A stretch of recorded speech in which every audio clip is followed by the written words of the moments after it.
You went from one psychotic situation to another, which is acting. Um, what's it like to? Because I've seen you, Callie, in multiple TV shows. Sometimes ones that you haven't even told me you're going to be on. I just see it. It's like, oh, there's Callie.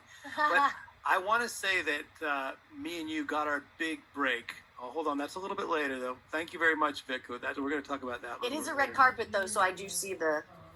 Or a pink carpet. We'll talk about that in just a little bit. But I really do think that our first big break in the movie biz, me and you had it at the same time. I really do. I think because I had the soundtrack and you were in the movie. And I want to say it was, oh my gosh, I had it all right. It was the name of a guy. It was called Horrorfest, or I wrote the song. Look at that look. That's the look that I wanted.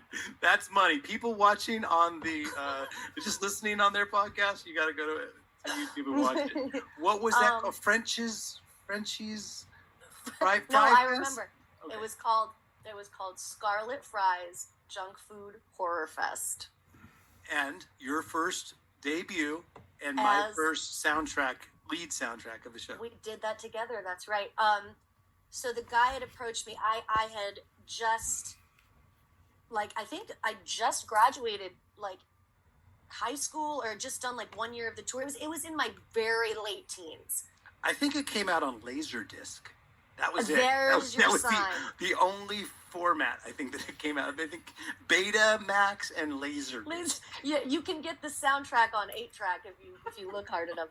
But so what happened? Right out of school. So yeah, the guy had said, I'd never done any film before, and the guy says, hey, do you want to do this bit? It's this frack addict, whatever. And I was like, oh yeah, totally.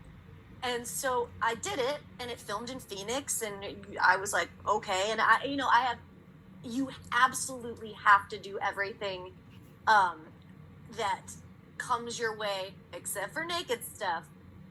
Hey, good advice, girls and boys. Because it really does give you a barometer. Now that I direct and produce stuff, where I go, you start learning right there. Your very hardest lessons, your very first things where you go, I definitely want to do that, and I definitely don't want to do that. But it was great. I mean, I did the bit. It was I think 30 seconds of a thing, and I did my little crack addict bit, and I beat some guy to death with a tire iron. Yeah, well, natural. Which is sort of, natural. I think it's so funny. So Calico. It's just... How, pause on this. How did this happen?